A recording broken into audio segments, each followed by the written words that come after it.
How am you, folks? Welcome back to another episode of A Word From Experience, our series where we try and understand the lessons that people with lived experience have and how we can take that forward into the rest of our lives. Today we're having a great discussion with Alan. Me and Alan have known each other for a few years and it should be a great conversation. Let me know in the comments below what you think. So are it, folks. Welcome back everyone to another video of A Word From Experience. I'm your host Ollie and today we've got Alan. Now Alan me and Alan have known each other for a few years now when I was on placement at the university, and Alan was one of the service users we were working with, and we've sort of formed a bit of a friendship after that. Alan sadly had long COVID, was diagnosed and had quite a difficult time during the pandemic, and since then has had a lot of difficulties and changes with his life. And something that's always interested me and something that me and Alan have always sort of connected over is trying to gain that understanding of people's difficulties and life experiences and how we can shape those for the benefit of others. So thank you for joining us today, Alan. We really appreciate your time. And just, if we go back to perhaps the start, sort of 6 years ago, as you mentioned, where everything began, just talk to me about how things have unfolded for you. Life has completely changed for myself, really, from what I was before to where I am now. It's unrecognisable, really. And it's just taken a hit on health, mentally, physically, as well as things going forward of the hopes, the dreams that you wanted to do. So it's really made a big difference in my life. Mm-hmm. Okay, and I guess some people who may not be aware of long COVID, obviously we've had lots of chats and you've got a lot of work you've involved with the university and sort of trying to spread that message. How would you sort of define and describe long COVID and the impact that it's had on you? To start with, I think long COVID is like the Terminator. It just does not stop. It's relentless in the way that it makes you feel. You have good days, you have bad days, but the good days aren't good. They're just bearable. It's just a continuation of feeling constantly poisoned, not being able to join in family life, activities, even do basic activities around the house or anything like that. It really hits home how the illness, the chronic illness, has taken over what was a perfectly good body beforehand, to the point that I am now with how I have to deal with myself each day, and recognise when it becomes an issue and I have to stop. So it is a real hard time with the constant barrage of symptoms and the way you feel. So it is hard. No, absolutely. And as we've spoken sort of before about that, there's always those mixture of those good and bad days. If we go back sort of 6 years ago when obviously the pandemic was just sort of starting, there were sort of murmurings about what was going on. You mentioned that you sort of had a relatively normal life before that. Just describe that sort of change of how your life was before and when you started to notice things were changing. Work was always busy, fantastic, always relied on in many different situations. So life was hectic, but I enjoyed it because it was a constant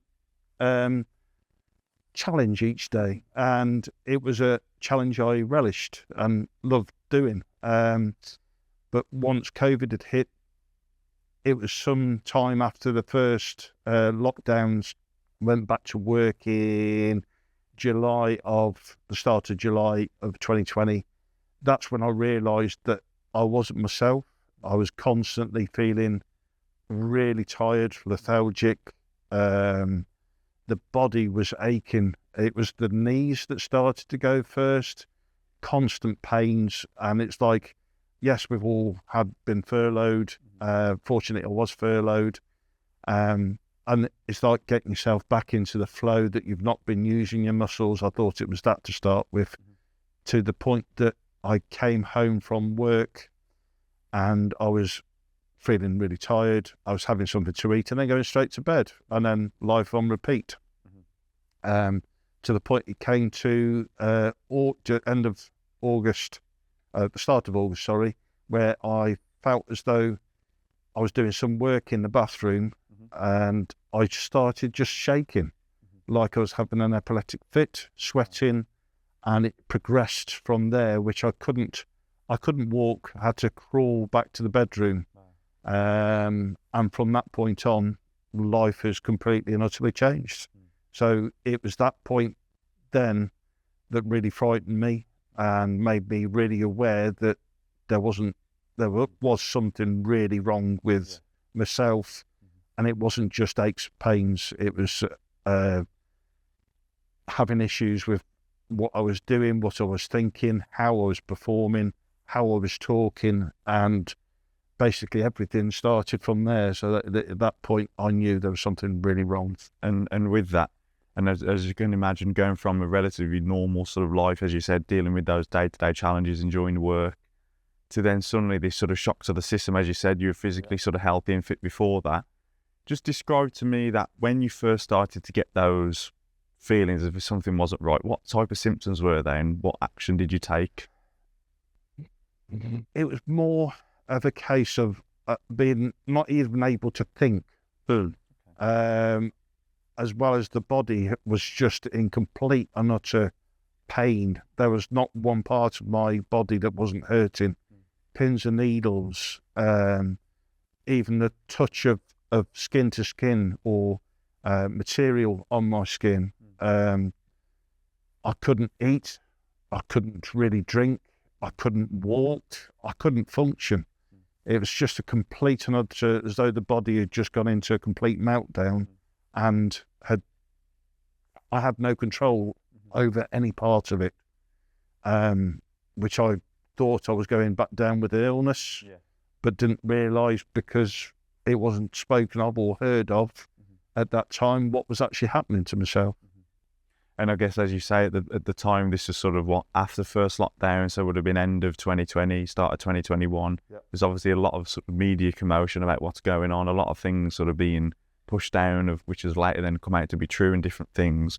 In terms of accessing sort of support at the time, and obviously we can sort of paint that picture of where you are now, how difficult was that for you? Very difficult, not just for myself, but for the family as well, especially the wife. She was desperate, because obviously we were starting to panic about money or what was going to happen to myself, because I hadn't been able to even get out of bed, let alone think about going to work. The pressure from work, the pressure from the GPs that at the time had no inclination of what was going on with myself, to the point that I was being told it because I was depressed, and it was all in my head, and I needed to change the way I was thinking to make myself better, which, seeing it from the outside now, was understandable, but they didn't have all the symptoms that were happening with myself at the time. So to try and find somebody was terribly difficult that actually listened, had empathy, had any support given to me. Was probably not until probably the best part of 2021, 22, end of 21, 22. So in that time, it was unheard, not recognised, not believed, symptoms of huge amounts. So it was just a case of trying to do the best that we could. I have not much recollection of that myself, because of, at the time, I couldn't even think an hour in front, let alone 5 minutes in front. So a lot of the work was done by the wife, who was at the time still full-time work. So it was a stressful time for herself, trying to keep money coming in and worrying about myself, as well as me worrying about what was going to happen with me going forward with what was happening to me. Yeah, absolutely. And as you say, there's not just the impact on yourself, there's that wider sort of family, sort of emotional and physical upset with all that. At the time, do you think, I know you said it's a bit of a blur with, obviously it's been a good few years and there was so much changing in your life. Did you have any connection of the dots that it was COVID related, or did you just think it was something untoward? Or The wife had come to me and showed me quite a bit of what she'd been researching herself with people with the same sort of symptoms as myself. And it came apparent that the symptoms were long COVID. So it was a hard one to digest because obviously at that point again, when I did catch COVID, there was no testing. So I was not recognised as having COVID. I was given an isolation notice, not a positive test, because at the time I wasn't admitted into hospital because they'd had no room. I knew myself I probably should have been in there, but I wasn't. So I kept it to being a bloke. You keep it to yourself and you keep trying to keep pushing through, which at some point you've got to put your hand up and let yourself say, I'm not coping. So no, there was no real issue with support, because there was no support there set up to look after those symptoms. It was just a case of it could be ME, it could be MS, it could be long COVID, it could be fibromyalgia, it could be anything. But no, myself, I didn't realise what was happening, what was going on with my body, or how I was going to get out of it, if I could get out of it. So yeah, absolutely. And especially, as you say, at the time, there was all those typical tests that we would do as medical professionals to sort of like, can we rule things in and out and what have you. And as you mentioned there, sort of you initially had COVID quite early on in the pandemic before sort of testing came in and was sort of isolated. And then it sort of took about, I don't know, maybe a year, 12 months, 18 months to finally start to piece together that, okay, these things might be associated. From that point with yourself, in terms of as that support, those external services were maybe you being introduced to them, did you find it was easy to try and access those in terms of people referring you in, or how did you find you were able to navigate that? One was trying to find a GP that had empathy and being able to be listened to, which I've now become to believe that is the biggest thing that we don't do enough, is listen. Then to get the support and be referred to these specialists was extremely hard. Things happen where your notes have gone disappearing and you never heard anything. There's no communication. There's no, you're going to go and see them on this date. There was no communication whatsoever with anything.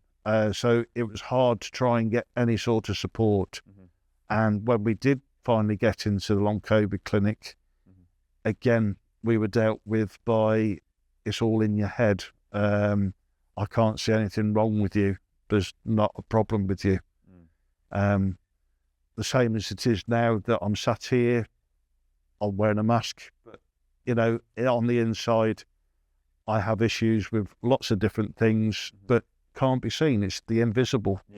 And that's the unfortunate part, is that came about at the time where nobody really knew what was going on. So once we got into those areas, it was quite direct in the way that they didn't really understand as well, and that there was nothing they could do. It was just we'll tick a box exercise to say that we've had you in for a long COVID clinic. And as of now, all the issues that I've had have come out afterwards, and it's just having someone to realise that those issues were happening at that time. And it might have helped a little bit more to where we are now. So it's quite hard to see that at that time, obviously, because of the unknown. But it's just a case of, if people had taken more notice, it would have probably helped a fair few more people. Yeah, absolutely. And I think that's something we've always resonated over, in terms of that people actually, as professionals, as human beings, just listening to each other and taking on board what people are saying and actually taking things seriously. And I know we've spoken, my dad's got a variety of health issues, sort of long-term persistent health issues that are different but very similar in terms of the difficulties of accessing services. And I think as much as we want to make sure we put a positive spin on how things are going, but also want to have a real perspective of actually people with these long-term conditions and things that we're battling with, how difficult it actually is to get access and to feel like you're being listened to. And I guess one thing I've always seen from my dad is that sort of resilience of getting through. What sort of resilience did you sort of draw upon to get you through those times? The biggest thing that I see throughout of all of this journey so far is the support from the family, the wife especially. I doubted I would be here if I didn't have that. That's the resilience of myself to keep going. I've never given up in life beforehand. If I've wanted to do something, I've tried to go and get it done, whether it's your bucket list or, something that you needed or wanted to have done. I've always been that type of person and always put family first. And it was like a turn of the tables where the family turned the tables, and it was like, it was me that needed the support, me that needed the love. It was that drove me to keep on going and keep trying. Yeah. So it's a relatively emotional way to put it, actually, is because it was just pure love that kept me going, the resilience. It's a hard one to talk of, but it is the true and honest way of saying is I had the support from the family and the love from the family that gave me the resilience to keep going, knowing that my wife was doing everything in the background to try and... No one wants to see your loved ones suffer, or you're always there. It's human nature to try and help each other, isn't it? Even at times of need. But to see her, to see the way the wife Vicky get through a day's work and then come home to look after me, to feed me, to then get back head into the laptop to try and find out the issues, if there was any step forwards, if anybody knew of anything. And it wasn't, she didn't directly go, that looks good, we'll go for that. She did a background into that idea before even mentioning it to me, or medications or supplements or anything like that. So, for the life of what I've got now is so strong for her support and the family support through it all. So it's been incredibly heart-fulfilling to have that happen. Yeah, absolutely. And I think, as we were talking before about having that family network and strength around you, as you said quite rightly there, sort of what drives you forward. And particularly as men, it can be quite difficult to, we sort of put that sort of head on our shoulders of, right, we're just going to keep charging through. But actually sometimes putting your hand up, as you mentioned before, of perhaps I'm not dealing with it as well as a could be. There's no right or wrong. We're all human, aren't we? And then it's sort of using that network. And I think the two sort of hopefully there's quite a few bits of learning people can take from this, but I think that resonates so much in terms of the two sides of the coin of, if you're a healthcare professional or a student going into that role, actually how vital the support of the family is and that network around the person. Yes, we have the interactions with the person and can do what we can in terms of treatment, referral, assessments, what have you.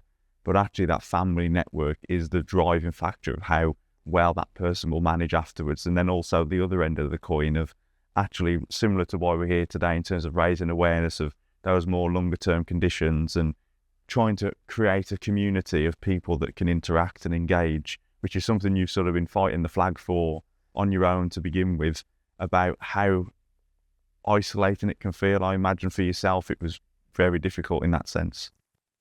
Yes, you hear many a time when people say you know who your friends are when the chips are down, and this was the time. And it's almost like it's a blackout of everything. your social media, your phone calls, the messages, it's just a complete wash of nothingness. I don't think I was able to communicate that well at that time in any case, through not being able to even look at phone or look at television or anything, because that affected me. So yeah, it's a complete wash of friends that you thought were friends, people that you thought had support for you or would stand by the side of you in the time of needs.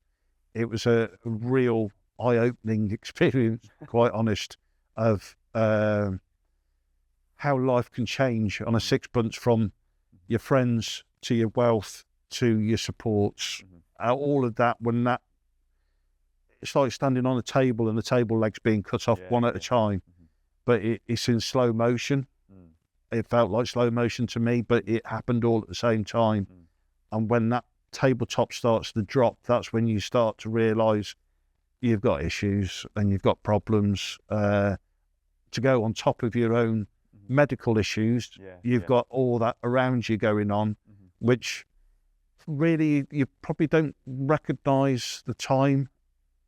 At the time, I didn't recognise it, but you feel as though something is slipping away. And that friendship, support network, as well as what you thought would be the healthcare profession would be there to support you, and the government, everything that you were thought was there to help support you at times of need, there's nothing.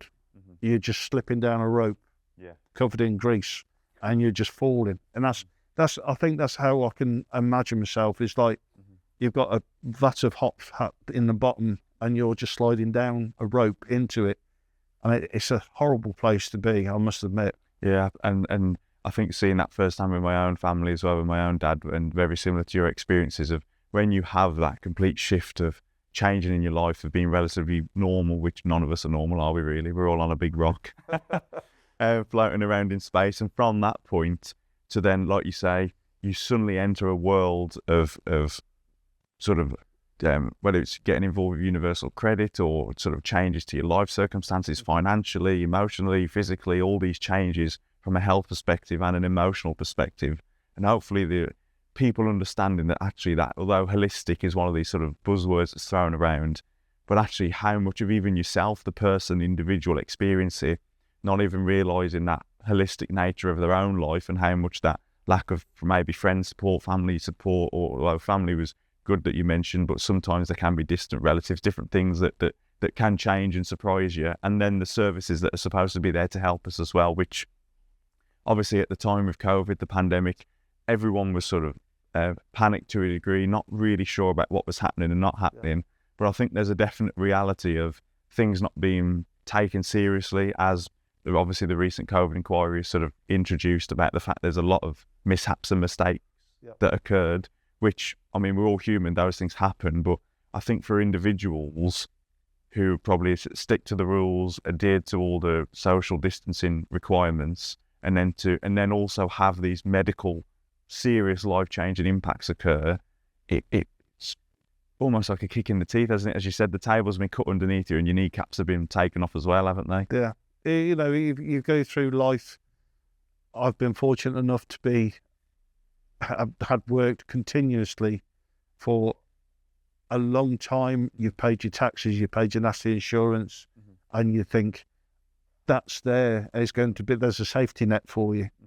And the realisation that safety net isn't there, it's invisible net, it's nothing. And to even fill out forms for support is not simplified, and you're scrutinised, and you're made to feel as though you're not ill, that you don't need those things. And it's very hard, not just for myself, but the family, to see me go through that when you're trying to do the best you can and get support, that everything is such a battle to try and justify your needs.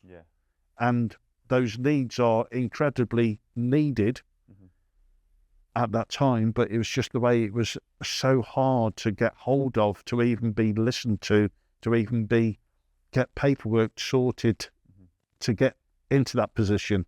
Is a hard thing to even try and consider. I mean, it upsets me to think about it now, to be quite honest. But yeah, it is a bitter pill to swallow when you've already compromised in many different ways to even try and think that you've got to battle to try and get support.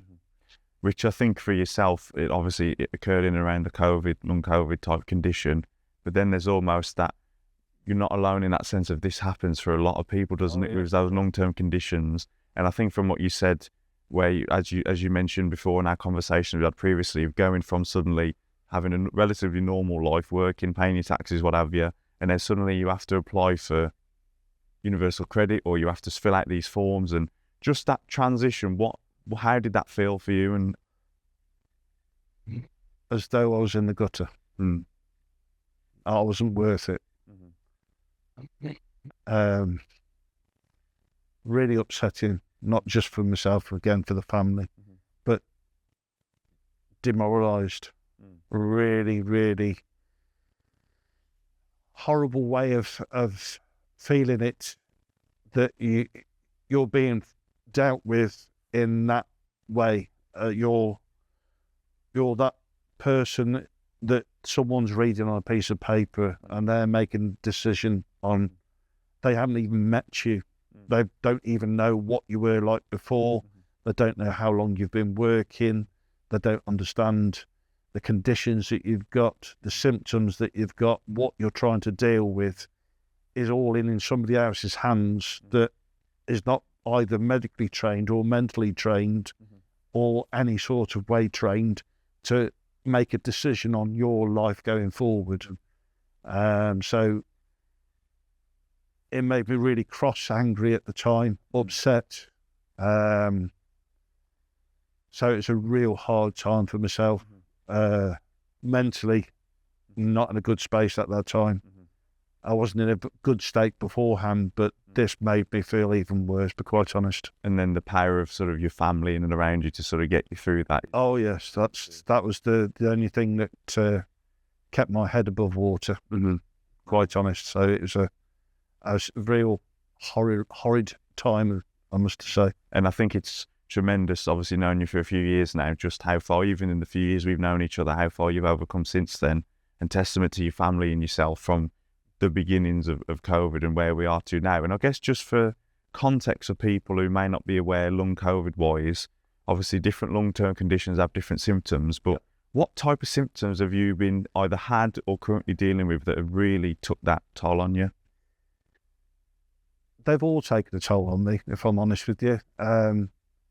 With medication and where I am with medications and whatnot at the moment, it's just about bearable. I can have days where I can come in and do these things, but I've lost my sight in my right eye. That's almost 2.5 years ago now, and that just happened overnight. I have constant headaches, pins and needles. That's not just one area, it's the whole body. It just it goes through a wave of just, you can't stand anything. It's just constantly having to move your hands or move your feet. I have sleep apnea, which I didn't have before, which has really taken a toll on my sleep. I have now got a CPAP machine, which obviously is invalid. My reason for having a CPAP machine is my sleep is now a lot better. I can wake up feeling a lot clearer than I was beforehand. I have a heart condition, I have artery condition, I have liver conditions, I have bone mass, which is obviously going down instead of being a nice strong bone. So my left hip's a little bit on the worse for wear side. the liver's almost almost 2.5 to 3 times the size of what it should be. I have swelling in my legs, I have swelling in my feet, I have a numerous of different waves of different symptoms. They can either hit all at once or individually and gradually get worse throughout the day. Mornings are the best times for myself, but by the afternoons, after lunch, I'm just decaying away basically. I have to take care, so try not to do too much. I had heart rate issues, probably still have now, to be quite honest, but I've learned to monitor myself during the day. At the times, worst times, my heart was racing almost 200 plus. And then at nights, I'd be looking at about 18, 19 beats per minute. So the range from 200 down to 18 is so varied. But again, that wasn't recognised or acknowledged. Just said it was the equipment I was using that was not right. But that unfortunately took 4 attempts to even be recognised with the cardiologist, and it's something now that I'm being controlled with medication and everything. So that's again has made a difference to myself. But the symptoms, like I say, it's like I said at the start, Terminator. The Terminator liquefies itself and then comes back and reforms itself. But this is what's happening within the body. Unfortunately, COVID is still obviously fighting its little battles inside every organ of my body and whatever else. The same as I have brain fog, I have memory issues. A lot of the time I can be in mid-flow of conversation. I can see people and not even recognise them and not be able to put a name to a face, not be able to remember what I did 2 minutes ago, what I've been asked 30 seconds ago, everything like that. It's just evolving all the time. And it's like waiting for it to rear its ugly head again on what else it's going to do. So it's just a constant battle of symptoms, and not one day is the same. Not one afternoon is the same. What morning is not the same. You know, everything changes, and you just have to, unfortunately, deal with the minute, the second, not just an hour or the morning. You have to deal with it constantly. And sort of that management of your own awareness and expectations of what you can do on a day-to-day. That's it. And it's being made of recognising them and realising what you need to do when you start to feel. It's like I have trigger points that I know that are going to happen, and then I'll go, right, I've got to do this to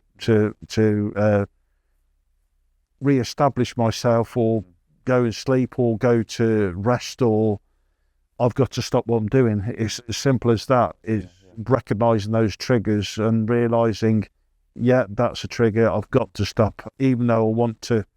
You know, it's the old cliche of saying you want to tidy your room.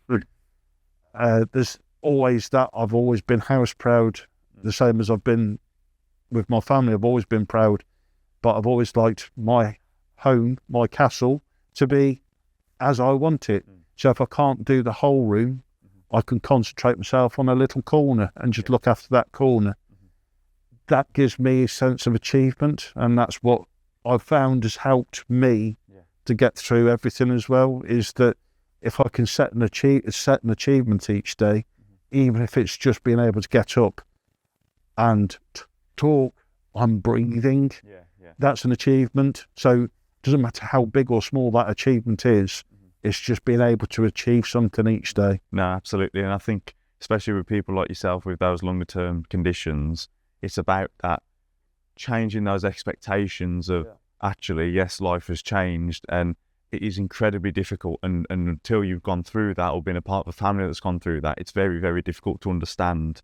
But how can we almost pick out, like you say, those small goals on a day-to-day and recalibrating our complete expectations of life and how we're going to manage those symptoms, And you mentioned about you've had a lot of time to sort of recognise your trigger points and recognise your symptoms and how they impact you. And initially, with COVID going on, with a lack of research behind what was going on and people taking you seriously, what point did you find that you started to either get more recognition from external factors of healthcare professionals, of your symptoms being real? Because as you mentioned, just for context for the people watching, all your symptoms that you've mentioned there have all now been confirmed, or most of them have been confirmed of actual symptoms of long COVID that you're now having treatment for, which, I mean, even when we first met a few years ago, some of them still hadn't been recognised. And this is what, sort of 4 to 6 years later. When did you find that recognition from external sources?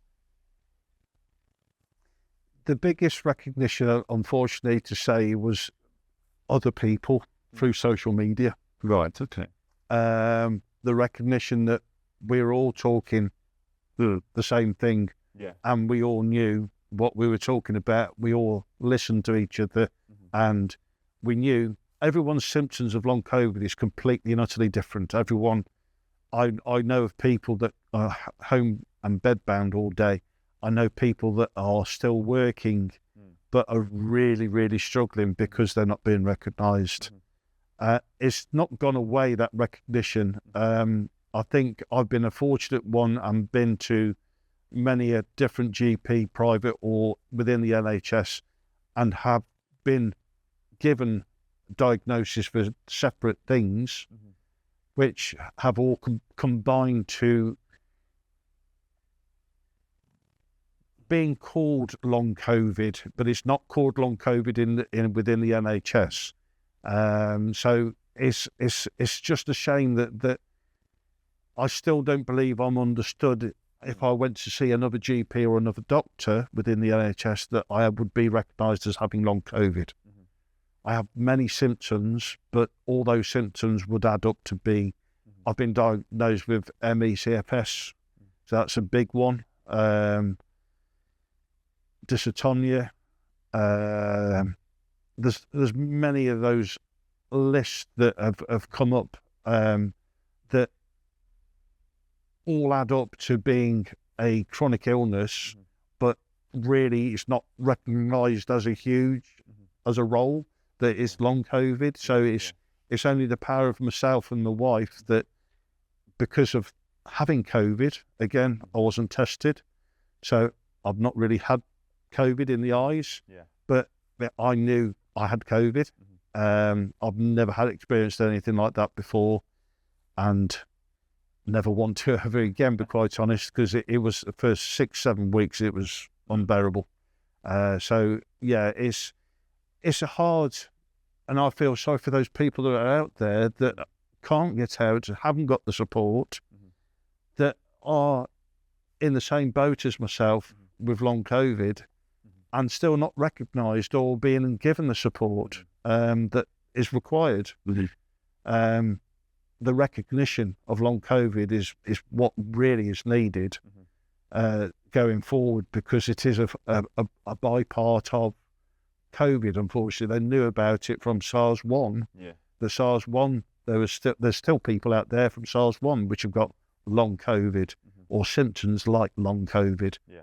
So it's not unheard of. It's something that needs to be really looked into and go, actually, yes, it is a byproduct of COVID and this is what's happening. They've talked about it in the COVID inquiry about that they know that there is, and they knew that there was going to be some fallout afterwards from people with symptoms of long COVID or a ongoing issue from COVID. So, it's just hard to grasp all of that into it and put it into one sentence, unfortunately, because it's such a not really spoken about, and nobody wants to talk about COVID because it wasn't a nice time for most people. Whether people believed it or didn't believe it, that's an ongoing battle as well, because you have those people that don't believe COVID is a thing, let alone long COVID. So that is a battle I come across most days. And it's certainly one to dive into, isn't it? From that, there's just so much information and the people on both parties clawing a lot of evidence to suggest what is real and not real and what happened and didn't happen. And I think for yourself, particularly experiencing those sort of symptoms, you know what you've experienced is what you've experienced. And obviously COVID itself occurred, people had that sort of virus, and the impact on everyone, as you say, was so profound. And there's almost that, as noted in the COVID inquiry, about the difficulties and all the challenges that they may have done wrong and all these different things. And I think even one thing mentioned about if the lockdowns had changed by a week, there'd have been thousands of more people that would have survived. And there's almost such a tightrope we're on now of that accountability, because there will be many, many people, as you've interacted with, and we'll sort of come on to about that wider support network and how to sort of raise awareness, that have been through what you've experienced. But the more that is amplified, the more suddenly the accountability turns to, actually, this was relatively poorly managed and now it's impacted thousands, if not millions of people's lives, that it already has done anyway, because of sort of shutting everything down, whether people had the COVID virus or not, even though most people generally had some sort of variant of it.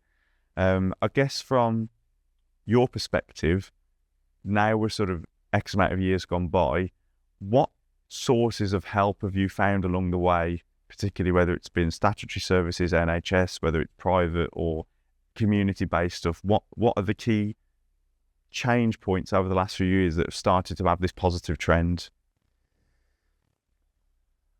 The hardest one, being a bloke, is the mental side. So we're men. We don't like to own up that we're in need of help or support. We just try to carry on and try to be a little bit more heads on. This is us. This is what we're doing. We don't need support. We're men. But the mental side, with everything that affected me and what was affecting the family, obviously, because that was a pressure for myself, was the hardest one. That was relatively easy to get the mental support, and I thank them no ends for their support and their listening, and me being able to get things off my chest, which was the biggest thing. That was a charity, Andy Mann's Club.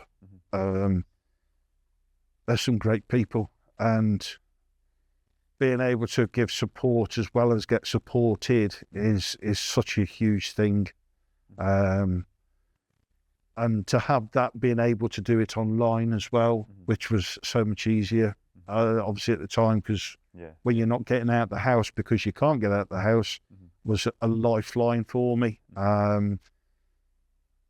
They didn't help me. They didn't save my life. They helped me get my life back on board, and really recognise the good parts in myself, as well as what I can do and what I am still able to do, as in, if I can't do things physically, I'm there for mental support as well as physical love.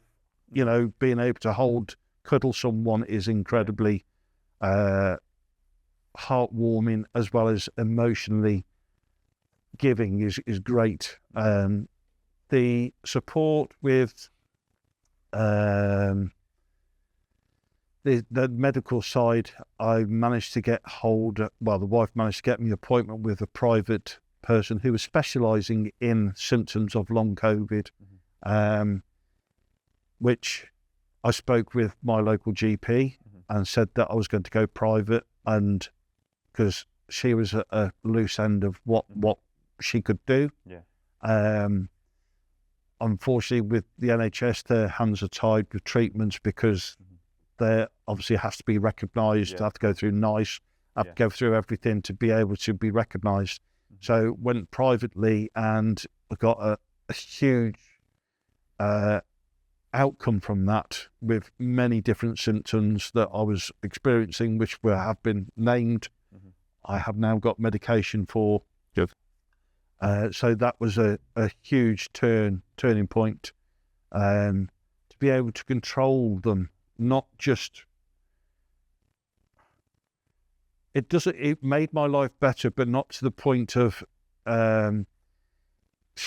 it's funny, because when people say, oh, you look well, is very hard to divulge it again, because Yeah. what you can only see is from the outside. You can't see what's going on the inside, and it's a hard one to say yes, thanks very much, because we all wear masks. Not every single one of us wear a mask, but some of us wear a thicker mask each day, and we can put a smile on for each other, whether it's mentally, physically, or everything going on in your body. But it's a hard one to grasp, that one.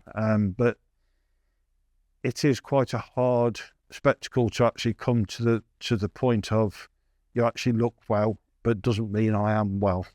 So the medication was making me able to try and get some points together. It wasn't getting rid of them. It was just helping with the symptoms. So it is a hard one to describe when medication does work and it helps you function a little bit better. It's not making me what I was before. I wish I was the person I was before, but I think this out of all of it has made me a lot better of a person. I have more understanding for a lot of things, and concentrate on the little things rather than the big pictures, because it's those little things that make the difference for myself and make big differences for other people. So, but yeah, there's just support from the medical side, as in, like I said, private was a big turning point. Also, making it to Worcester University, to the where we both met, the student led which clinic, was at the clinic, the physio clinic, because I knew that I'd lost muscle, I'd lost functionality throughout it all. I wouldn't say my abilities are way, way better, but I'm able to continue as I may, try to get up and down the stairs, to be able to do a few things to keep the movement within myself.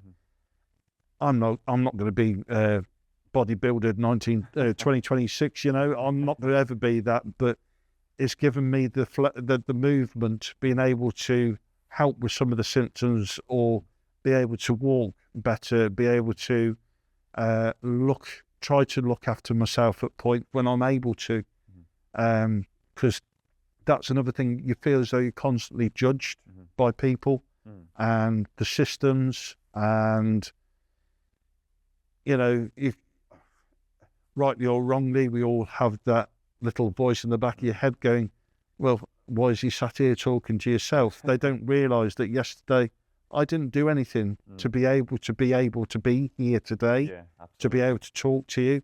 They're not going to see me when I get back home, and what I'm not going to be able to do in the afternoon. The likelihood is I'm going to be in bed round about 7, if not before, and I'll sleep through till probably about 9, 10 o'clock tomorrow morning, because the exertion, the things that you try to do to help others, which I've found is my calling now, like your good self doing these talks, is that you want to help others because you've seen the struggle, you've been in that struggle, or you're going through that struggle.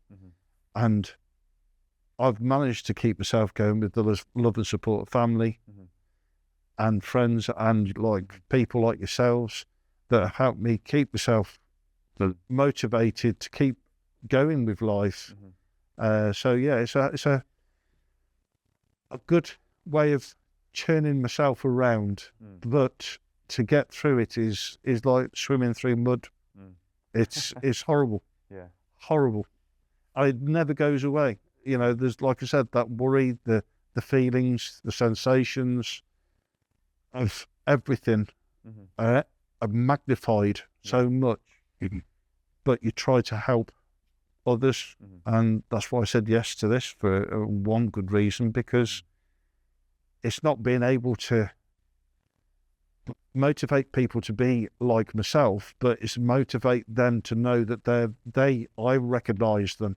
I'm listening to you, and I will help as much as I can to direct with the help and support of like yourselves, the long COVID charity, on COVID support charity, which I'm now part of, is being able to help others to be listened to say, yes, we hear you, we know what you're going through. We acknowledge you. Acknowledgement is the huge first big step, and being able to pass on information as and when you hear about it or maybe of interest. Yeah.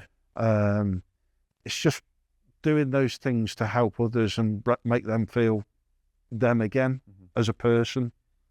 Which is often the great power, I think, that comes from a lot of these situations, similar with my own family and everything you've been through. Yeah. Of they are terrible times, and they're never the same as they were in terms of the times, of people, what have you.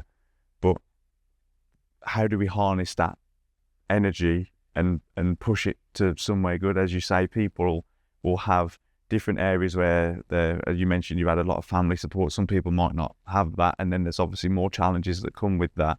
And it's about how do we, as people who've experienced different things, whether it's from family or yourself personally, and that wider audience, how do we use those experiences we've had for the betterment of helping others? It's a hard one, because I don't think at the moment there's a collective that needs all those for not just for people with long COVID, it's the people with ME. Yeah. They've been suffering for how many years, and it's only now just been recognised as a disability. Yeah. It's having that momentum for all. Again, is just being able to listen to start off with, to recognise where and how we can help. Yeah. And then to get the emphasis of either government or charity funded or whatever, to be able to get all of that put into one big ball that you can put into different pockets and go round and help, whether it's a hub or you're going to see them at home. Because there's people out there that don't have the technology or the ability to use technology. And that's what's upsetting me as well at the moment, is because I know there's people out there that are suffering with long COVID that haven't got even a recognition of there's other people out there which are have got same symptoms as me. I'm not on my own. They're sat at home going, I can't even feasibly go and get food. They've probably got a neighbour going to get food or something like that. But it's those people that aren't being talked to or being reached that we need to get some. So I hope that along with the long COVID support charity, along with the government, along with different other charities, that we can get to those people and be able to, I don't think we're going to ever make people better, but being able to be supportive to function as a person, to be able to get by instead of struggling to get by. Yeah, absolutely. And it's almost that thing of giving people hope again, isn't it? As you say. That word hope is thrown in the lifeline. Yeah, because often, as you say, we may never get people back to the healthiest they will ever be, and there's almost that expectation and understanding for mental health wise of going, actually, things might not be as they were, but that's okay. And what can we now do to live the best life we can do? But giving people, like you say, that lifeline, that actually things can, yes, there may be ups and downs as there is with life in any circumstance, but how do we sort of take the positives of that? And the hope, really, the main reasons we wanted to do this was to try and raise that awareness, not just for those external stakeholders, governments, charities, and almost be that beacon of, right, can we have this as a central point and get people together? And whether it's contacting ourselves, working with yourself, how do we sort of make that call? And as well as in actual people who've experienced it, so those people with lived experience of actually building a community where we can all be there and people can talk about just having that platform for them to share their experiences and, like you said, be acknowledged, having that hope that they are being listened to and that we can start making those small incremental steps to make it different for people that perhaps have either been in your position, have been in there for many years with different conditions, or maybe new to this, I say this world as if it's a different world, but it feels like a different world when you're in it. What sort of tips from everything you've been through, everything we spoke about today, what would you want the key sort of learning points for those guys to be who are maybe just entering this complete new phase of life? or have been through those dark times?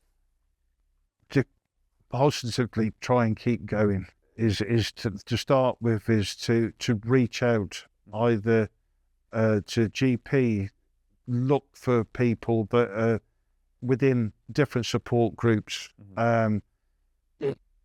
Fundamentally, there's loads of support groups out there for long COVID, whether it's local or national or worldwide, is to keep, try and make that contact, one, to recognise it for yourself, and then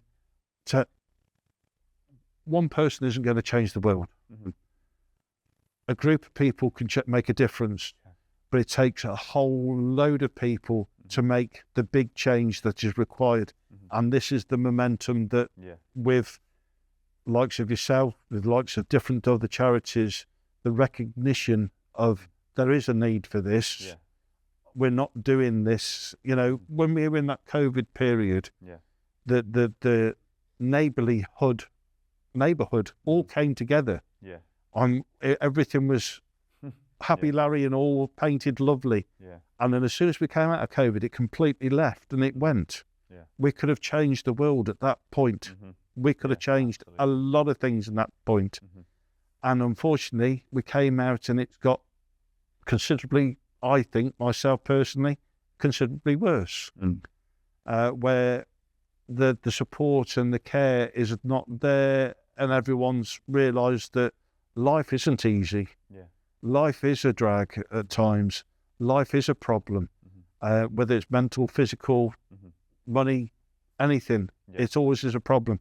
But it's being able to pull all those people, good people in it, to come together to actually recognise and to make those systems that will fall into place, that whether it's a charity, whether it's government support, whether it's from the government, to be able to help those individuals that aren't getting the support. So the people like yourselves, which are reaching out to other neighbourhoods and realising that there are people out there that do care, makes a huge difference to that person, which then makes a difference to the community that they live in, which then makes a difference to the country they live in. So all these little steps of what is required, it just needs people to recognise it and to pull it together.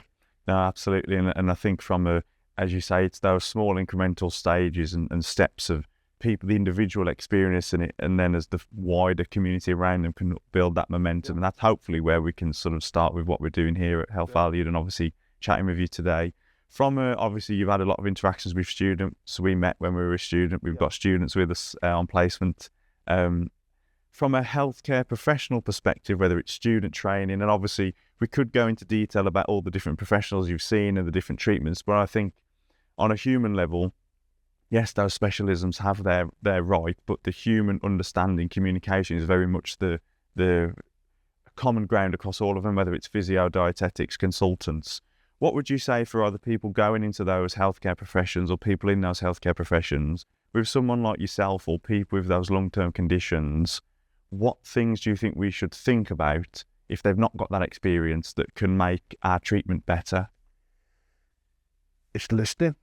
Listening to that patient, finding what they're doing, what they're not doing, how they deal with symptoms, what medications that they're on that might be holding them back. I'm not no doctor, I'm no clinician, no nothing, but some medications do not work. They probably make you worse. But it's just being able to listen to that patient, to be able to support that patient, and sometimes you do have to break a twig or two to get to a point where you actually feel the benefits of it. But it's working with that person to listen and have empathy, but again, be able to support that person in the best way that they can, because unfortunately we all fall into the realms of, this is what our handbook says, this is how we have to perform, this is what you can do, what you can't do. We all know sometimes you can't just have to keep going that way. You have to use your own mind to be able to support that person, not emotionally, not physically, but be able to support that person the best way that they need. And sometimes you have to break the rules. I don't like saying it because the rules are there for a reason. Maybe bending the rules a little bit. Yeah, but bending and being able to be, that person as an individual. Just because you're diagnosed with ME doesn't mean that person with ME is the same person as the other person with ME or long COVID or anything else. We're all completely and utterly different, and not to use it as like a factory line machine is to teach that, to let that person be who they are, but help them the best way that they can be. So that your job then becomes a variety of different symptoms that you can help with, as well as being supportive with the collective, as it was. Absolutely, and it's those interpersonal skills in it particularly that perhaps at universities and different training programs where, yes, we learn those practical elements and the fundamentals of our profession, but those interpersonal skills that arguably are as, if not more important, to communicate and get those ideas across, having the empathy, the listening, and as you say, rather than that conveyor belt of all the treatments are the same, of actually we're all individual humans, whether we've got the uniform on or not, or we're on either end of the table. And it's a case of understanding those differences, being empathetic. And that's the hope, I think, with the stuff we're trying to do here and the conversations we're having and having students on placement ourselves, of making it aware that we're on the same team, aren't we, really? Often there's a particularly with how the current media trajectory of healthcare is going in this country, that there's almost this healthcare has almost become the enemy. The people in the uniform are the problem, and then there's almost then the flip of the table where people are thinking the service users are the problem. But we're all trying to do what we can to help each other, and that I think is a fundamental message. Hopefully, we can get across with what we spoke about today. The NHS, like I say, the NHS to me is still something that we're very lucky to have. Yeah, absolutely. And I know many people that have either worked in it or are working in it, which are still unbelievable people, which, let's face it, half of us wouldn't even want to do their jobs. But they're doing it day in, day out. And I still hold high gratitude for them for what they're doing, what they went through at the time of the pandemic as well. We forget how many of them, they've lost colleagues through it. That people have now suffering like myself with long COVID or are completely burnt out from it. So it has changed dramatically, but it's still the first place we need to go to. And it's those next generations that what I've loved doing is speaking to them of that, yes, the textbook says this is what it is in black and white, but when you actually see the person, it's completely and utterly different. And it's to make sure that you don't fall into that category of the older generation, which have done it by the book for years, that system doesn't always work. You have to bend the rules slightly and be a little bit more caring, a little bit more open thought of what all these symptoms that you've got. It's the same as myself. It's like when I see my medical notes, is I've got lots of diagnoses. But when you all, if all the clinics that I've been to had all gone, hang on, this chap has got that, and let's put them all together. You're not looked at as a general. You're just looked at for that individual. So it would be nice if the medical side was just to actually go, well, actually, he's got all those symptoms. There must be something else that's not right. We've got to look into that. So you're looked at as a whole, not as an individual. You've gone to cardiology, you've gone to your opticians, you've got all those put together. And, that's me. I've got all those symptoms. They need to look at as a generic rather than individual. And just have that broader awareness of how that paints that picture. And I guess as we sort of come to a close, Alan, and I really appreciate your time and everything you've offered today in terms of just your experience. I know it's been so difficult for you, and you're always open about talking about your experiences and doing the work with Impact at the University of Worcester here, all the different charities you're involved with in terms of spreading that message and online support, which we'll put links to in the description, in terms of people feeling that they need to access any of those support mechanisms to be involved with those. In terms of something I always like to ask people in terms of the experiences they've gone through, the lessons that sort of life is hard for everyone. Yeah. There's ups and downs, and it teaches us a lot of things. And often we'll have a couple of lessons where they sort of stick with us. Now, this could be with what you've been through, could be beforehand. Yeah. What are those couple of lessons that you have resonated with you that you think, okay, if I was to leave one final message, what would those lessons be?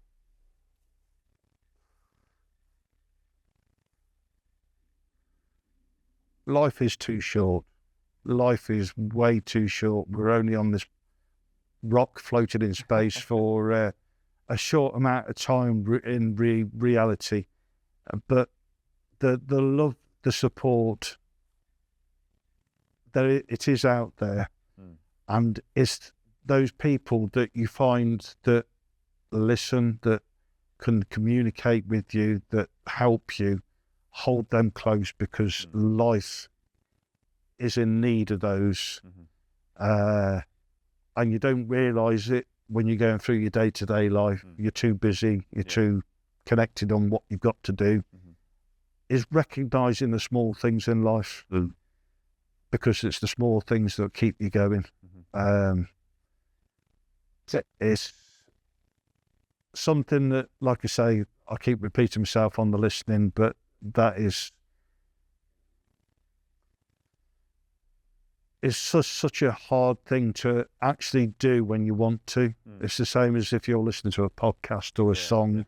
Sometimes you'll skip to the next track because you got bored of that track. You know, it's just being able to listen to the whole track all the way through. The same, some people have probably not listened to all the whole conversation that we've done. They've just scrolled through it. Whereas listening is so important in life, as long with the love and support of others. But it's just, there are good people out there, and good people, they come and go. And once you got hold of a good person, you got to keep hold of that good person, because life is so much better with a good person in your life. No, absolutely. No, that's the only thing I can really say. I mean, there's probably other things I can think of afterwards, but that to me is, don't take things for granted. You know, hugely. Do not take things for granted, because we all do. I still probably take things for granted myself now, but it comes back to home truths every now and again when you're having a bad day. You know, you cherish the good times. We live in moments. Remember them good moments, because they get you through the bad ones. No, that seems like a fantastic place to end. Thank you so much, Alan, for coming and having a chat with us today. That's been another episode of A Word from Experience. All the charities and different organisations Alan's mentioned will sort of be in the description that you can reach out to, and hopefully we can start to build that community and make that change that we're looking for. So thank you everyone for listening. Thank you so much, Alan, for your time. Thank you. Really appreciate it. No, thank you. Thank you, everybody. Cool.